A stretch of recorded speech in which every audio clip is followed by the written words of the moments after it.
小兄弟，你总算来了。龙三少爷一直在找你呢。我家里有点事儿，回趟老家，昨天才回来。哎，你赶紧帮我通知龙三，你就说今天晚上我在京城第一酒楼等他请我吃饭。好的，我马上去告诉他。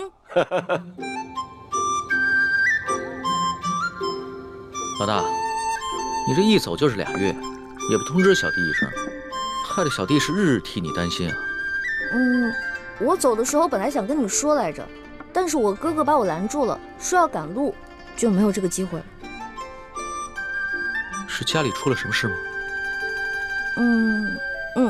不过呢，现在已经解决掉了，没事了。解决了就好。来，小弟敬你一杯，算是给你接风了。干了。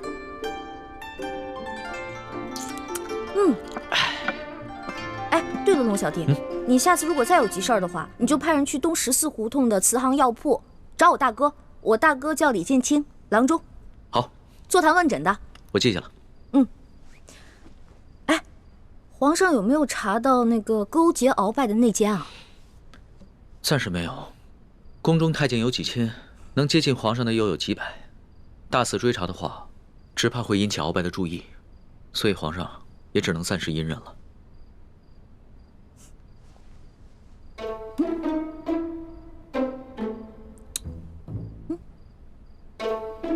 哎呀，我查一查你的毒解没解嘛？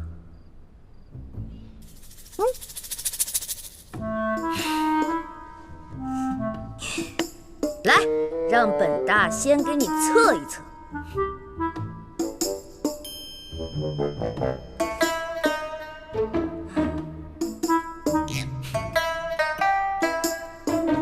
不错，你的毒已经解了。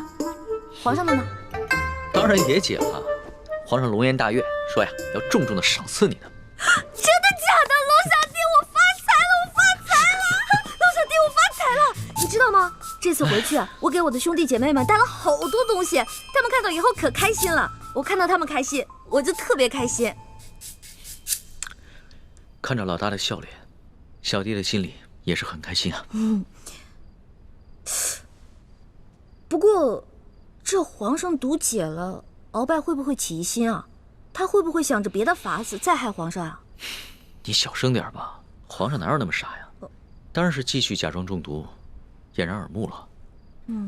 再说了，近日袁州知府突然失踪，鳌拜正在亲自查办此案，没空顾得上宫里的事情。袁州知府失踪了，那会不会被人暗杀了？很难说呀。近日明珠谷的乱党活动猖獗，这袁州知府失踪之事多半与乱党有关。鳌拜已经加大了对乱党的清剿力度。老大，小弟知道你一向喜欢行侠仗义，可最近这段日子你可得千万小心，别做什么违法乱纪之事。知道了，龙小弟。吃吧。吃饭。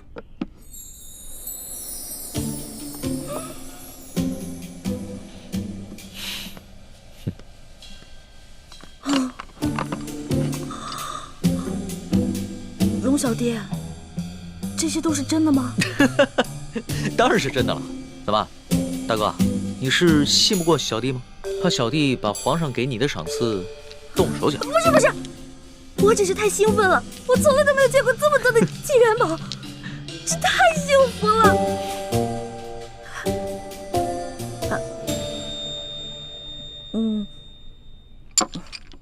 好兄弟，有福同享，有难同当，分你一半。那可不行，是你解了鳌拜给皇上下的毒，我要是动了这些赏赐的话，说不定皇上会摘了我的脑袋。这件事情天知地知，你知我知，皇帝小儿不会知道的，拿着吧。谢谢大哥了，小弟真的不需要。真的不需要？我看起来很像缺钱的样子吗？啊，大哥自己留着用吧。我给你了啊，是你自己不要的，别怪我。好，我不怪你，我知道我这个大哥呀，最讲义气了，有眼光。哎，大哥，不过你要的那几副药材，我已经找人在配了，有几味呢，确实宫里也没有。宫里都没有啊？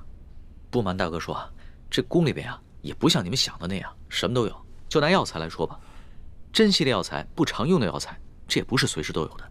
不过你放心好了，这个事情包在我身上，我一定给你办妥了。还是龙小弟讲义气。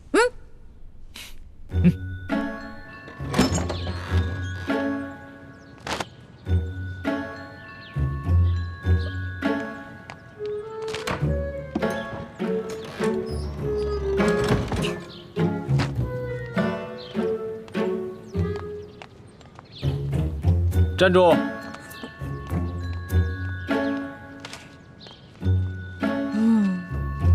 又要去哪儿啊？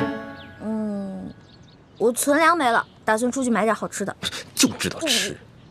你知不知道，孙福失踪以后，清廷上下有多震动？现在外面风声有多急？知道啊，不过孙福跟他的贴身侍卫早就死翘翘了，怕什么？你呀，本事不大，胆儿倒挺肥的。现在清廷在全国范围内加强了对反清势力的清洗，不要说是袁州，就连京城，也比平时多了很多的暗探。知道了，猪哥哥，我就出去买点吃的，马上就回来。你的保证我可信不过。你还记得袁州春风院的老鸨吗？当然记得了。那日我跟叶哥哥把他的春风院洗劫一空的时候，那个老鸨呼天抢地、撒泼打滚的样子太有意思了。抢劫妓院，亏你想得出来。每次行动都是这样，不知道轻重。当时情况那么危急，少跟我嬉皮笑脸的。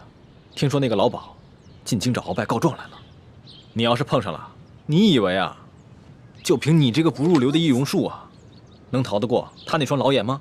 猪哥哥，京城那么大，怎么就被我碰上了？那也太巧了吧！万一碰上了怎么办？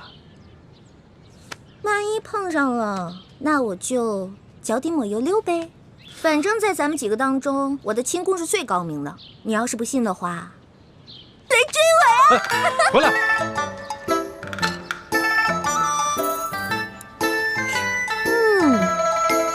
香，烤鸭来了。放那放那。耶，你慢用。就等你了，走一个。客官且慢，客官且慢，对不起，这盘烤鸭呀上错了。哎，给我放这儿，没上错啊，我也点了。实在不好意思，隔壁那雅间的客人也点了烤鸭，只不过不凑巧，本店今天就剩这么一只了。那这也是我的，我先点的，所以烤鸭就是我的呀。客官您看这样，今天您的菜钱我给您老打个8折，另外再送您老2个好菜。呸！谁要你打折？小爷有的是钱，看到了吗？真金的，拿去拿去。客官，隔壁的客人来头不小，小人实在是得罪不起，还请您老多多包涵。你才老呢，你才老呢！呸呸呸呸呸！这还天下第一酒楼呢，怎么吃个饭都这么势利啊？我不管啊，反正这鸭子就是我的。得罪得罪，这鸭子我先端走了。